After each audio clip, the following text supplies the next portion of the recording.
በየቀኑ በሶሻል ሚዲያ ገጾቻችን በተለይም በኢንስታግራም እና በቲክቶክ አጫጭር ቪዲዮዎች ላይ የምንመለከታቸው እነዚያ ፍጹም ተፈጥሯዊ የሆኑ ቀለሞች እንደ ምንጣፍ የተዘረጉ አረንጓዴ መስኮችና በበረዶ የደመቁ ግዙፍ ተራሮች ሁልጊዜም የዓለማችን አስደናቂ ውበት ያሳዩናል።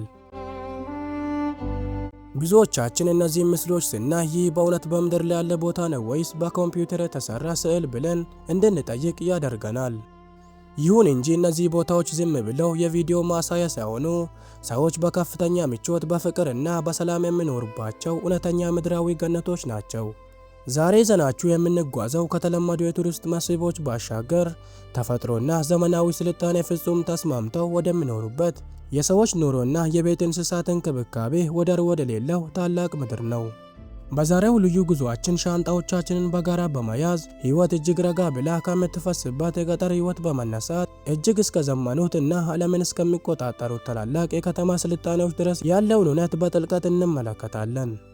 በጉዟችን ውስጥ የገበሬዎቿን የማይበገር ጥንካሬ፣ አንገታቸው ላይ ትላልቅ ደውሎችን ያሰሩ ከብቶች የሚከበርላቸውን ታላቅ በዓል፣ የከተማ ነዋሪዎችን ከፍተኛ ደሞዝ፣ የታዋቂውን የነጭ ቾኮሌት ፈጠራና የዓለማችንን የገንዘብ ምስጢር የያዙትን ታላላቅ ባንኮች አንድ በአንድ እንፈትሻለን።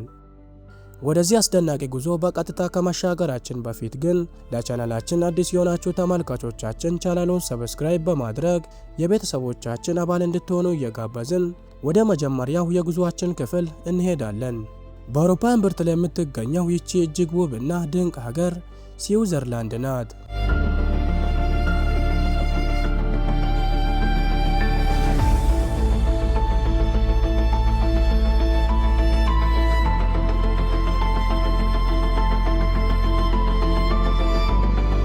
በዚህች ሀገር የገጠር መንደሮች ውስጥ የሚኖሩት ገበሬዎች በዓለማችን ላይ ካሉ እጅግ ጠንካራ ታታሪና ስራ አክባሪ ማህበረሰቦች መካከል ግንባር ቀደሞቹ ናቸው። እነዚህ ገበሬዎች ግብርናን እንደ ተራ ወይም ዝቅተኛ ስራ ሳይሆን እንደ ትልቅ የህይወት ክብርና የማንነት መሰረት አድርገው የሚመለከቱ በመሆኑ ከማለዳው ጉም ከመቅደድ ጀምሮ በከፍተኛ ትጋት በእርሻዎቻቸው ላይ ሲሰሩ ይውላሉ። የተራራማው አካባቢ አቀማመጥና ገደላማነት ለእርሻ ስራ እጅግ ፈታኝና አደገኛ ቢሆንም የነሱ የማይበገር ጥንካሬ ግን ይህንን ተፈጥሯዊ መሰናክል ወደ ታላቅ ምርታማነት ቀይሮታል። የሚያስደምመው ነገር እነዚህ ገበሬዎች ጥንታዊውን የግብርና ፍቅርና የመሬት እንክብካቤ ባህል ከዘመናዊው የቴክኖሎጂ አጠቃቀም ጋር በከፍተኛ ጥበብ አቀናጅተው መያዛቸው ነው። ገደላማ በሆኑ ተራሮች ላይ ሳይፈሩ እጅግ ዘመናዊ የሆኑ የግብርና ማሽነሪዎችን እና ልዩ ትራክተሮችን በብቃት ያሽከረክራሉ። ይህም ስራዎቻቸውን ፈጣን፣ ለአካባቢ ጥበቃ ምቹና ምርታቸውን ጥራቱን የጠበቀ ያደርገዋል። መሬቶቻቸውን ልክ እንደ ልጆቻቸው በጥንቃቄ የሚንከባከቡ በመሆኑ በየዓመቱ ከምድራቸው ላይ እጅግ ንጹህ የሆነ የተፈጥሮ ምርት ማግኘት ችለዋል። የሀገሪቱ ገጠር ያለ ከብቶች ውበት ፍጹም ሙሉ ሊሆን አይችልም። ላሞች የዚህ አካባቢ ትልቅ ኩራት እና የተፈጥሮ ዋነኛ መገለጫዎች ናቸው። በገጠሩ የሚገኙት ከብቶች የሚንከባከቡበትና በፍቅር የሚያድጉበት የጥራት ደረጃ በዓለም ላይ ወደር የሌለውና ማንኛውንም ሰው የሚያስደምም ተግባር ነው። ላሞቹ ሙሉ የበጋ ወራትን የሚያሳልፉት በአልፕስ ተራሮች ላይ በሚገኙት ፍጹም ንጹህ ለምለምና ከተለያዩ የዱር አበባ አይነቶች በተሰሩ አረንጓዴ ሳር ሜዳዎች ላይ በነፃነት በማሰማራት ነው። ገበሬዎቹ ለእያንዳንዱ ላም ልዩ ስም የሚሰጧቸው ሲሆን ጤንነታቸውን፣ ስሜታቸውንና ደህንነታቸውን በየቀኑ በከፍተኛ ጥንቃቄና ፍቅር ይከታተላሉ። ላሞቹ በተራራው ላይ በነፃነት እንዲሰማሩ መደረጉ ንጹህ የተራራ አየር ማግኘታቸውና ያለምንም ጭንቀት መኖራቸው በዓለም ላይ እጅግ ጥራት ያለው ወፍራምና ጣፋጭ ወተት እንዲሰጡ ትልቅ ምስጢር ይዘዋል። ይህ አያያዝ በሰውና በእንስሳት መካከል ያለውን ጥልቅ ቁርኝት ያሳያል። በገጠሩ ማህበረሰብ ውስጥ ከብቶች ምን ያህል ትልቅ ቦታና ክብር እንዳላቸው የሚያሳየው ትልቁ ማረጋገጫ አልፒቤ አብትሪብ የተባለው ታዋቂ የከብቶች ባህላዊ በዓል ነው። ይህ በዓል በየዓመቱ በበጋ ወራት ማብቂያ ላይ ላሞች በተራራው ከፍታ ላይ የነበራቸውን ቆይታ ጨርሰው ወደ ሞቃታማው የገጠር መንደርና ወደ መጠለያቸው የሚመለሱበት ልዩ አጋጣሚ ነው። በዚህ ቀን ላሞቹ ከተራራው ከመውረዳቸው በፊት በተለያየ ደማቅ የተፈጥሮ አበቦች፣ ዘውዶችና ውብ ጌጣጌጦች በከፍተኛ ጥበብ ይሸለማሉ። በላሞቹ አንገት ላይ የሚታሰሩት ትላልቅ የነሐስ ደውሎች በተራራው ሸለቆ ውስጥ ልዩ እና ማራኪ ዜማ ፈጥረው ሲያስተጋቡ ይውላሉ። የአካባቢው ነዋሪዎችና ከተለያዩ የዓለም ሀገራት የመጡ ቱሪስቶች ባህላዊ ልብሶችን ለብሰው በመንገዱ ግራና ቀኝ በመቆም ላሞቹን በደስታ በጭብጨባ እና በክብር ይቀበላቸዋል። ይህ በዓል ማህበረሰቡ ለቤት እንስሳት ያለውን ትልቅ ፍቅርና ጥንታዊ ባህላቸውን ጠብቀው ማቆየታቸውን የሚያሳይ ድንቅ ትዕይንት ነው። በዚህ ማህበረሰብ ዘንድ እንስሳትን መውደድና መንከባከብ በሰዎች መልካም ፍቃድ ላይ ብቻ የተተወ ሳይሆን በሀገሪቱ ጥብቅ ሕግጋት ጭምር ጥበቃ የሚደረግለት ታላቅ እሴት ነው። እያንዳንዱ ገበሬም ሆነ የገጠር ነዋሪ ከእንስሳቱ ጋር ያለው ግንኙነት ልክ እንደ ቅርብ ቤተሰብ አባል በፍቅር የተሟላ ነው። እንስሳቱ የሚኖሩበት መጠለያ ሁልጊዜም ንጹህ፣ በቂ አየር የሚያገኝ፣ ሞቃትና ከማንኛውም አይነት አካላዊ ሆነ ስነ ልቦናዊ ጭንቀት ነፃ እንዲሆን ተደርጎ ይገነባል። መንግስት እንስሳት እንዳይበደሉ፣ እንዳይራቡ ወይም ብቸኝነት እንዳይሰማቸው ጭምር ልዩ መብቶችን የደነገገ ሲሆን ለምሳሌ የተወሰኑ እንስሳትን ያለ ጓደኛ ለብቻቸው ማሳደግ በሕግ የተከለከለ ነው። ማንኛውንም እንስሳትን የጎዳ ወይም በአግባቡ ያልተንከባከበ ሰው በከባድ የገንዘብ እና የእስራት ቅጣት ይጠየቃል። ይህ በእንስሳትና በሰዎች መካከል ያለው ፍቅር በገጠሩ ምድር ላይ ፍጹም ሰላምና መረጋጋትን እንዲሰፍን አድርጓል። የሀገሪቱ ገጠር በተፈጥሮ ሀብት እጅግ የበለጸገችና የታደለች ምድር ለመሆን የበቃችው በያዘችው አስደናቂ መልክዓ ምድራዊ እቅፍ ምክንያት ነው።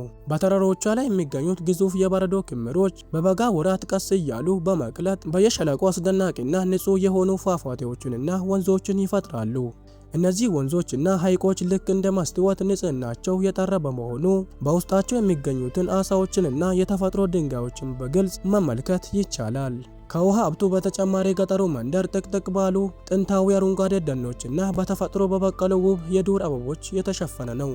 ወደዚህ አካባቢ የሚመጣ ማንኛውም ሰው የሚመለከተው ነገር ሁሉም ፍጹም ጸጥታ የሰፈነበትና የተረጋጋ በመሆኑ ከአእምሮ ጭንቀት ነፃ ሆኖ ትልቅ እረፍትን እና ሰላምን ያገኛል። ይህ ታላቅ የተፈጥሮ ሀብት ሀገሪቱ ለእንክብካቤ በምትሰጠው ጥብቅ ሕግ ምክንያት ዛሬም ድረስ ጥራቱን ሳይቀይር ለትውልድ ተጠብቆ ይገኛል።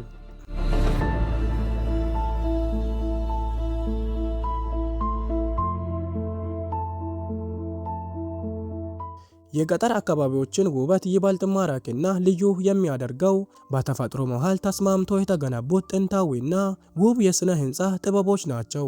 ሸሌት ተብሎ የሚጠሩት እነዚህ የገጠር ቤቶች ሙሉ በሙሉ ከተፈጥሮ እንጨትና ድንጋይ የሚሰሩ በመሆናቸው ከአካባቢው አረንጓዴ ተፈጥሮ ጋር ፍጹም ውህደት ይፈጥራሉ። ብዙዎቹ ቤቶች በመቶዎች የሚቆጠሩ ዓመታት ያስቆጠሩ የታሪክ ቅርጾች ቢሆኑም በየጊዜው በሚደረግላቸው ጥገና ምክንያት ዛሬም ድረስ አዲስ መስለው ይታያሉ። የእነዚህ ቤቶች ሌላው ማራኪ ገጽታ በበረንዶቻቸውና በመስኮቶቻቸው በደማቅ ቀይ ቀለም በተዋቡ የተፈጥሮ አበቦች የተሸለሙ መሆናቸው ነው።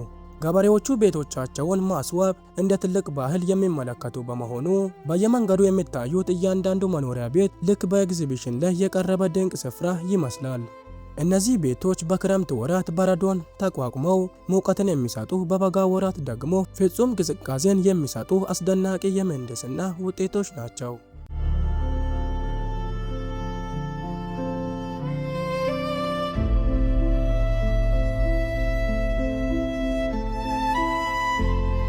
ከለምለሙ እና ከጸጥተኛው ገጠር ወጥተን ወደ ሀገሪቱ ታዋቂ ከተሞች እና ወደ ዋና ከተማዋ ባርን ስንሻገር ሌላ አስደናቂ የስልጣኔ ገጽታ እንመለከታለን። የስዊስ ከተሞች በዓለም ላይ ካሉ እጅግ ንጹህ፣ ሰላማዊ እና በከፍተኛ ስርዓት የተገነቡ ከተሞች መካከል ቀዳሚው ስፍራ ይይዛሉ።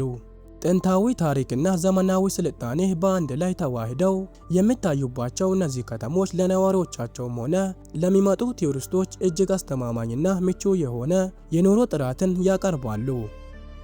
ዋና ከተማዋ ባርን በጥንታዊ የሥነ ሕንፃ ጥበቧና በዩኔስኮ በተመዘገቡ ታሪካዊ ቦታዎቿ የምትታወቅ ሲሆን የከተማዋ ማጓጓዣዎችና ፈጣን ባቡሮች ሰከንድ ሳይዘገዩ በሰዓታቸው የሚንቀሳቀሱ ናቸው።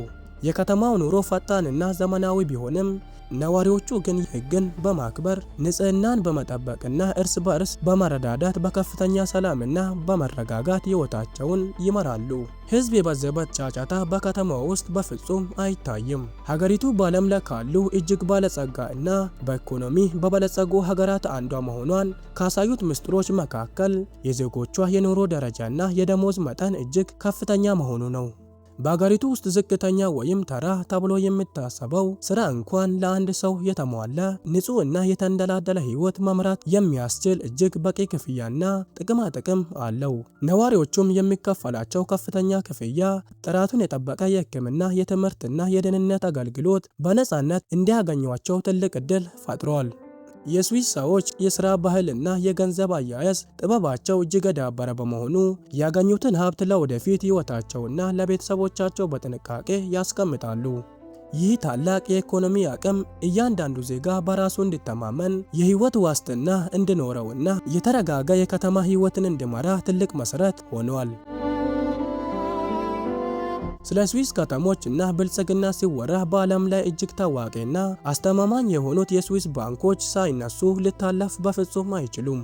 እነዚህ ባንኮች በዓለም ዙሪያ ያሉ ትላልቅ ባለጸጎች፣ ነገስታት፣ ኩባንያዎችና ታዋቂ ሰዎች ጥሬ ገንዘባቸውንና ውድ ንብረቶቻቸውን በጥንቃቄ የሚያስቀምጡባቸው ግንባር ቀደም ተቋማት ናቸው።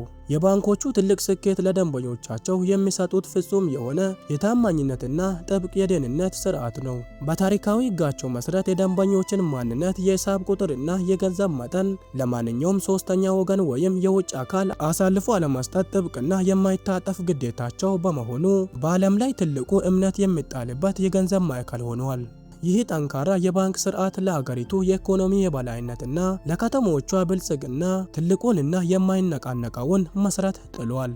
ሀገሪቱ ከተፈጥሮ ውበቷና ከባንክ ስርዓቷ በተጨማሪ በከፍተኛ ቴክኖሎጂ፣ በሳይንስ ምርምርና በፈጠራ ስራዎች በዓለም ላይ ግንባር ቀደም መሪ ሀገር ናት። በከተሞቿ ውስጥ የሚገኙት ዓለም አቀፍ የሳይንስ ምርምር ማዕከላትና የቴክኖሎጂ ተቋማት ለዓለማችን በርካታ አዳዲስ የሕክምና፣ የኮምፒውተርና የኢንጂነሪንግ ግኝቶችን ያበረከቱ ታላላቅ ማዕከላት ናቸው። የማጓጓዣ ስርዓቱ፣ የፋብሪካዎች አሰራርና የሰዎች የዕለት ተዕለት ኑሮ ሙሉ በሙሉ በዘመናዊ ቴክኖሎጂ የተደገፈ ነው። ይህ የቴክኖሎጂ እድገት ስራዎችን እጅግ ፈጣንና ቀላል ከማድረጉም በላይ የአካባቢ ብክለትን በከፍተኛ ደረጃ በመቀነስ ከተሞቿ ሁልጊዜም ንጹህ፣ አረንጓዴና ለሰው ልጅ ጤና ፍጹም ተስማሚ ሆነው እንዲቀጥሉ ትልቅ አስተዋጽኦ አድርጓል። ፈጠራ የአገሪቱ የዕለት ተዕለት የህይወት አካል ነው። የሀገሪቱ ከተሞች ጎዳናዎች በታዋቂው እና ማራኪው የቾኮሌት መዓዛ የተሟሉ ናቸው። ሀገሪቱ በዓለም ላይ ምርጥና ውድ ቾኮሌት አምራች በመሆን ትታወቃለች። በዓለማችን ላይ እጅግ ተወዳጅ የሆነው እና ለየት ያለ ጣዕም ያለው ነጭ ቾኮሌት ለመጀመሪያ ጊዜ የተፈጠረውና ለዓለም ማህበረሰብ የተበራከተው በዚህ ድንቅ አገር ውስጥ ነው። የስዊስ ቾኮሌት ልዩ፣ የለሰለሰ እና እጅግ ጣፋጭ ሊሆን የቻለበት ትልቁ ምስጢር በገጠሩ ምድር በነፃነት ከሚሰማሩት ላሞች ከሚገኘው ወፍራም እና የተፈጥሮ ወተት ጋር ተቀናጅቶ ስለሚሰራ ነው። በከተማ ውስጥ የሚገኙት ጥንታዊ የቾኮሌት ሱቆች ለቱሪስቶች ትልቅ መዳረሻዎች ሲሆኑ ወደ ሀገሪቱ የሚመጣ ማንኛውም ሰው ይህንን ጣፋጭ የጥበብ ውጤት ሳይቀምስ በፍጹም አይመለስም።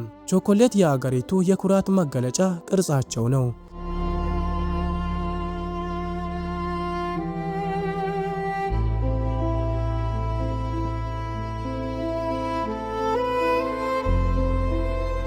ተፈጥሮንና እንስሳትን በጥንቃቄ መያዝ እጅግ የላቀ ስልጣኔንና ብልጽግናን ከፍጹም መረጋጋት ጋር አዋህዶ መኖር እንደሚቻል ይቺ ሀገር ትልቅ ማሳያ ናት። ከዚች አስደናቂ ሀገር የምንማረው ነገር ቢኖር ከዓለም ምድር ጋር ተስማምተን መኖር ነው።